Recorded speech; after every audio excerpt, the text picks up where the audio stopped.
football, every game on the board segment number 3 with Robbie Veno, third handicapper in, and we're going to be starting off with Arkansas versus Kentucky. Robbie, welcome into the podcast. How are you? I am great tonight, Drew. How about yourself? First time video cast for us, Sports Memo Pod here. Look at us. It is. Well, we'll see how it goes, see what the response is, but supposedly this has been asked for. So put faces with voices and breaking down the game. So we'll see. Let us know on YouTube. We got it up on the channel. So like, subscribe. It all helps. And yeah, feel free to comment, guys, and reach out on Twitter at Rob Veno Sports or at Drew Martin Bets, and let us know what you're thinking of the pods. But let's start off here in the SEC, Robbie. We got 163, 164 next game up, 7:30 Eastern kick. Arkansas at Kentucky. Wildcats minus 6.5 in Lexington, 53.5 the total. Yeah, it looked like there was going to be a little question about quarterbacks here for Kentucky, especially, Drew, but it looks like Sawyer Smith's going to be able to go, and that's a good thing for UK because, boy, the choices after him become slim and almost none as far as experience is concerned. I know they had Lynn Bowden, a high school option quarterback, play a little bit last game. Smith just so banged up, but the week off helped. So both of these teams coming in off of a bye. Nick Starkel will go for Arkansas. The good news for Arkansas, the entire complement of skill position players are ready to go. Starkel hasn't really had that during his starting stint here, so we'll see if it gets better for Arkansas. I'm a little concerned about the Kentucky defense, Drew. It just hasn't been as good as it was early in the season. However, when you go through strength of schedule, it's pretty evident that Kentucky's played a more rugged schedule than Arkansas has. I still think these two teams are pretty even at this point in time. Kentucky's descended some, Arkansas, in my mind, ascending a little bit off of that close call with A&M. I'd probably look to Arkansas here on the road plus points. All right, heading to the Big 12, we got Texas Tech at Baylor. That's 22nd ranked Baylor here, laying doubles in Waco. Minus 11 right now, seeing 58 as the total here, Robbie. Yeah, and I'm really surprised at the number where total is concerned, Drew. 58 to me seems very low, especially off of the performance Jet Duffy gave us last week against Oklahoma State. And I realized that one was at home, but it was his second one. The first one wasn't great. We know that, but then his second, get a full week of practice, came out against Oklahoma State, threw for over 400 yards, looked really good in doing so. And all of a sudden that Matt Wells, David Yost offense looked like it was beginning to roll. They had a lot more of their accessories on offense taking part in moving the sticks and scoring points in that game. And I had been waiting for a while to see guys like Armand Shine from Utah run the football. Did very well last week against Oklahoma State. So I think that offense is really progressing now. Love David Yost as an offensive coordinator, play caller. Think they can move the football. Charlie Brewer looks like he'll be okay for Baylor here. Baylor obviously has been good offensively this season for Matt Rule. I think both of these teams can put up points. I think the offenses are the best units on the field. So to me, 58 for a Big 12 game where you can have fireworks, it looked a little bit low. Check on weather, shows the weather should be good. So I think that this probably has potential to get over 58 points. Like the old days in the Big 12, looking towards the over, Texas Tech, Baylor. Next game up, some action here, Robbie. Miami of Ohio at Western Michigan. Minus 13 in Kalamazoo, 56 the total. Yeah, and for Miami of Ohio, Drew, reading up on them earlier this morning, Chuck Martin, the head coach, said that the bye week did wonders for their health. It was a situation that he called horrendous a couple of weeks ago, but now slowly but surely getting guys back at least to the questionable stage here. Now, it's still a little bit iffy because one quote he had was, we could have our entire offensive line or we could be missing 3 pieces of it. We really don't know at this point in time. So that's tough to, bet into something like that.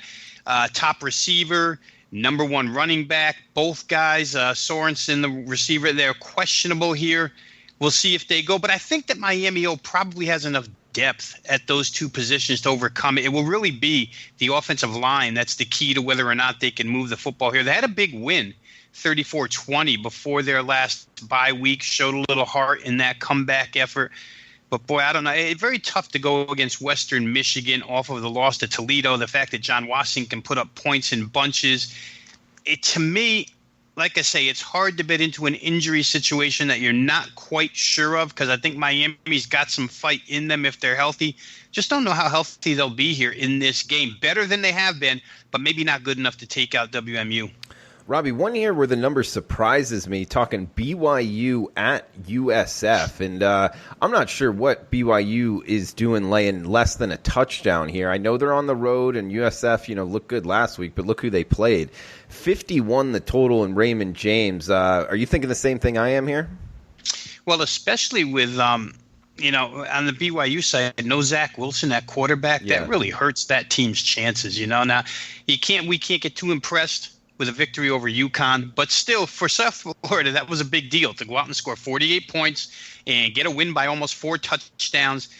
But I do think that without Zach Wilson, that really hinders the BYU offense. You like his dual threat ability, the scrambling, the ability to run an incomplete pass as well.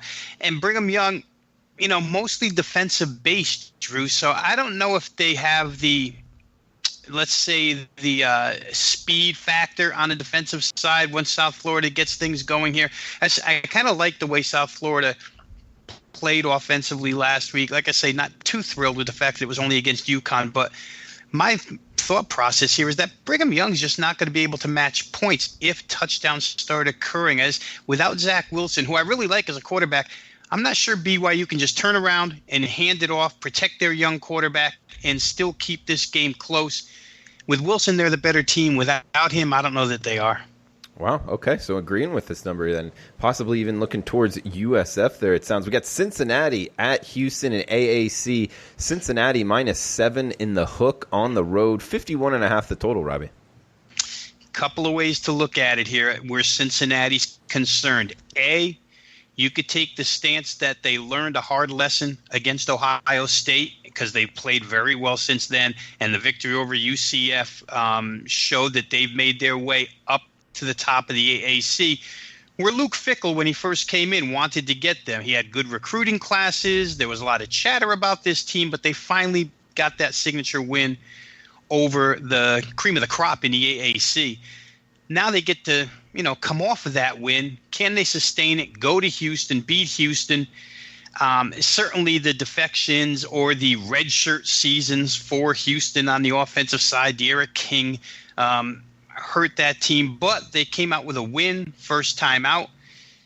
Without those two, this is an interesting game for me, Drew, because I think Cincinnati is overwhelmingly better on defense. There's no question about that. And Desmond Ridder and company ought to be able to get through the Houston defense as well. My only caution in this game is, can Cincinnati put back-to-back conference efforts together, especially in, big games? Houston still remains a big game with or without De'Ara King. So this will be the first real test to see if they can prove that they belong on top of the heap by putting together back-to-back efforts. I happen to think they can. I think Fickell's got that type of talent on this team. And Houston's had a week off, so Dana Holgorsen, obviously, week to prepare for since he could be tough as well. I guess a couple of ways to look at this one, but I tend to lean toward the Cincinnati side. Robbie, staying in the AAC here, we got UConn at Tulane. The Green Wave laying 34. Some places got 33. 58.5 the total. This one in the Big Easy, Robbie. And I'll tell you this, man. I like Willie Fritz's team here, and I'm going to lay it with the Green Wave. I know it's a big number, but going to get up against a bottom 10 program in all of college football, I think Tulane brings it on them. What are you thinking? Yeah, and I couldn't disagree with you, Drew. In fact, I would tend to, we always say we're not in the business of laying these huge numbers, but if you're going to, the physical mismatch that's going to take place on the field here, Tulane, they proved it against Auburn weeks ago that physically they can stand up to bigger teams right now. Willie Fritz has put together a very a powerful unit. UConn is not that. UConn just got shredded by a finesse team in South Florida. Tulane combines physicality with finesse and speed and explosiveness on offense. The new offensive system has looked really good so far this season. The balance in the offense. Boy, I just don't know how UConn stops Tulane from getting to 50-plus in this contest. Now, Connecticut has backdoored once to get a cover, and could they do it again? Certainly they could.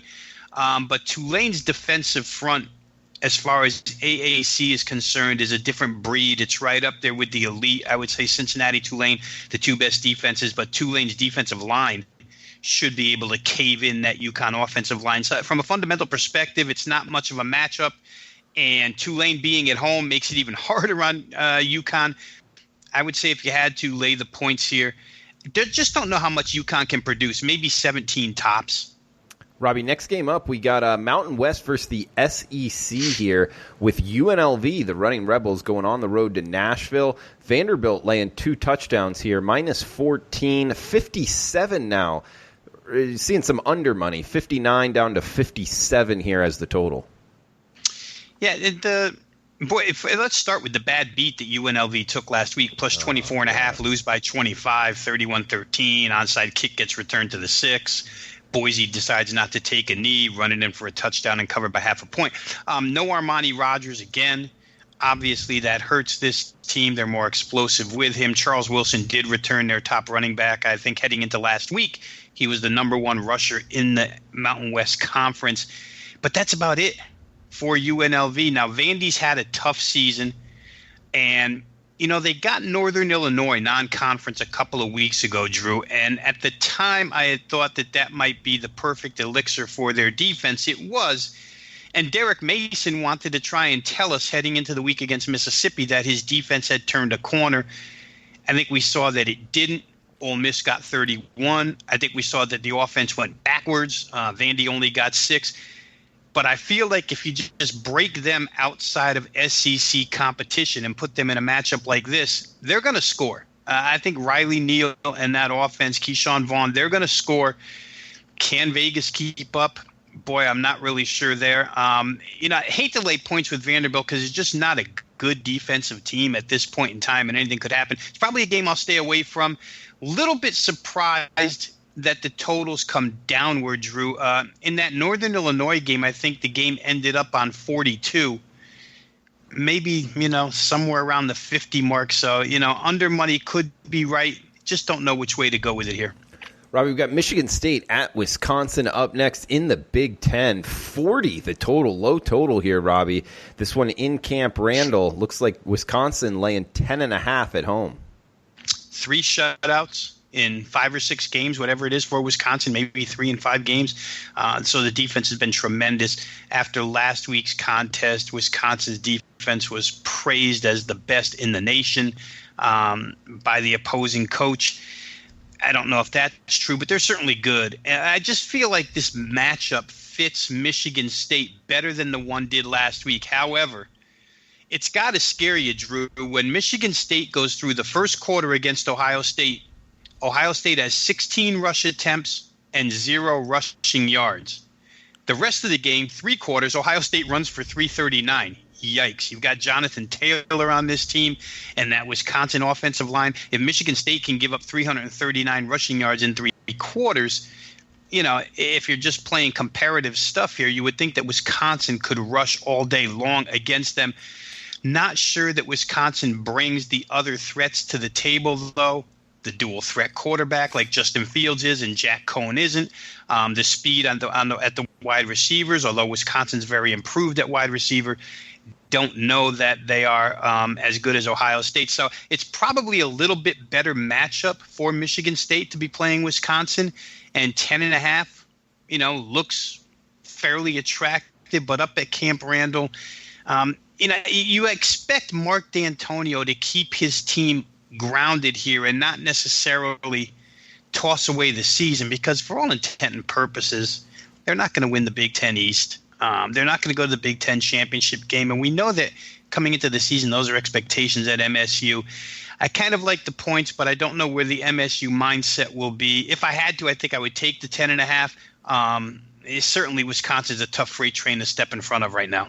Robbie, next game up, arguably the biggest game of the weekend. Number 7 ranked Florida Gators off of a huge win over Auburn versus the number 5 ranked LSU Tigers. This one in Tiger Stadium there in Baton Rouge. Minus 13 right now. 56 the total, Robbie. Yeah, I guess Florida people would call me a cynic, still, but I think there is some reason to still question Florida until after we see the result of this game, Drew. The performance defensively by the Gators all season long has been outstanding. The performance against Auburn was especially outstanding.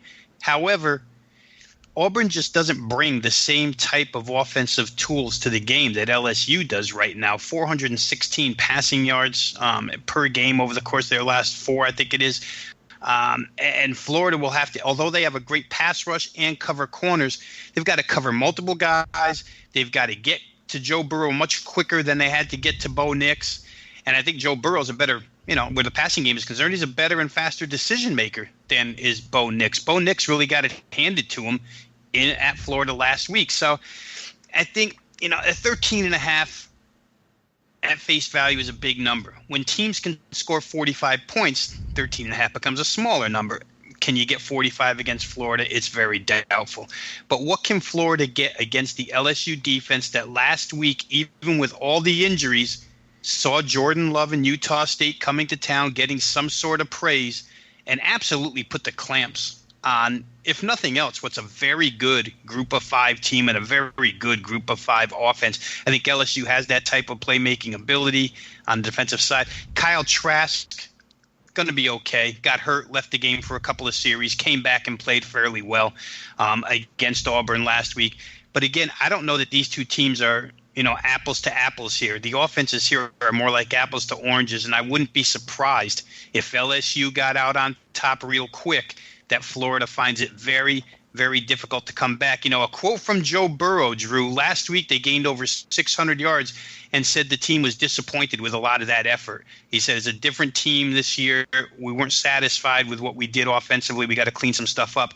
Those type of quotes keep coming out of his mouth and lead me to believe, a couple of weeks ago I was led to believe that they'll never let their foot off the gas pedal. And I don't know that they will in this contest if they get the chance either.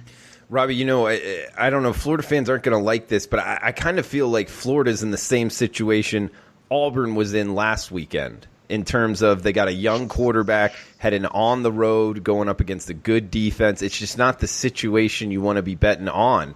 And I could see them kind of the same situation that happened to Auburn happening to Florida here. So that's what's keeping me off the Gators. And this number does look high. It's just I think you're a week late. You're a week late to the party if you're looking to bet the Gators this weekend. We got San Jose State at Nevada up next. Wolfpack -2 in Reno. 59 the total, Robbie.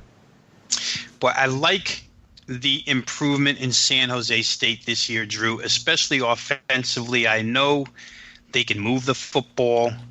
They've done it very well so far this season, whether it be even the backup quarterback, Nick Nash, has performed very well. They bring him in to run the football a little bit and act as a dual threat. But Josh Love has been tremendous throwing the football. They've got weapons on the outside. Nevada, to me, has gone backwards offensively, especially a very, very stagnant offensive unit, as opposed to one that looks to strike vertically downfield consistently. San Jose State can't run the football, but they're going to put a lot of pressure on you with up-tempo, fast offense, and vertically push the ball down the seams. Hawaii absolutely lit the Nevada secondary up, and I don't know if comparing San Jose State or saying they're equal to Hawaii is correct. It probably isn't, but they're the same type of deal here where moving the football through the air is concerned. So I think San Jose State, I think the line movement's correct, and I would take them +2. I think they're probably a good money line bet. He's Robbie Veno. Follow him on Twitter at Rob Veno Sports. Got a couple games left here. And, guys, we got a coupon code VENO300. Takes $300 off Robbie Veno's college football and NFL full season package. That's the rest of the season for $300 off. VENO300 at checkout. So we just talked San Jose State, Nevada. Now we got Alabama at Texas A&M. 61 being the total here in College Station. -16.5. That's Alabama laying on the road, Robbie. Well, under the key number of 17 is scary. There's no question. If you're looking to take A&M, it's scary. However, I think situationally it's a huge game for Texas A&M. They've been through big games and had a lot of chances already this season and failed. Every time they had a chance to step up, they failed. Jimbo Fisher's second year, I think bigger things were expected from the Aggie faithful. Here's a chance to redeem themselves for what's going on in the first 5-6 weeks of the season, including that close call with Arkansas, which, the fans don't expect. As bettors, guys could expect to take Arkansas with plus points. But, the fan base, the media down there, they're not expecting that. So there's a big chance situationally for Texas A&M. However, like I say, value-wise, I'm not so sure that 16.5 is enough. You could see a case and scenario where, 38-20 ends up your final score here, and that's an Alabama cover. One thing's been proven. I'm not going to say there's not anybody, but there's very, very few defenses that can stop Alabama from scoring points. In fact, I read a great article this week, Drew, that says that Alabama feels like their offensive efficiency and proficiency is actually hindering the defense this year. The defense isn't playing as well because the offense just scores too fast, does too much, with no real signal toward what the problem would be, which was injuries for Alabama. The defensive front we know has been banged up forever. The offensive line is banged up. It remains banged up. But Tua and company put points up on the board. But I'm really, really wanting to take points with Texas A&M because I think they'll show up big here. But like I say, I'd love to have the other side of the hook, the 17.5 rather than the 16.5. We'll see if maybe this gets pushed up. Alabama's a public team. Maybe we can get to that price point.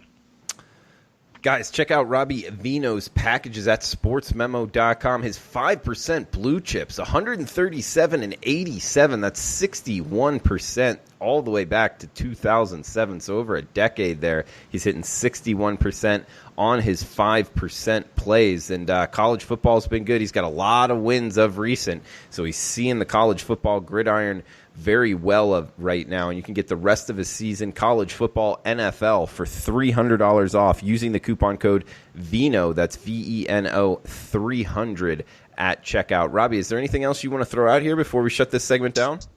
Yeah, I'd apologize for people who see my eyes keep going up on this video cast here, Drew, because I've got the Dodgers on a monitor ahead of me, and I'm watching them try and put a couple more runs on the board here against the Washington Nationals. So we're paying attention to a lot of things this time of year, that's for sure. Absolutely, Robbie. And guys, on the video, it's made to put face to the voice, but it really is the podcast, so it's more of a simulcast, Robbie. So not fully focused on the camera, if you know what I mean, man. Good deal. All right, Robbie Veno in the house. Thanks for the time, Robbie. Best of luck with your bets. And I guess, Robbie, we'll be talking NFL Every Game on the Board podcast on Friday. So, guys, we'll be right back with Teddy Covers to break down the last portion of the College Football Every Game on the Board podcast.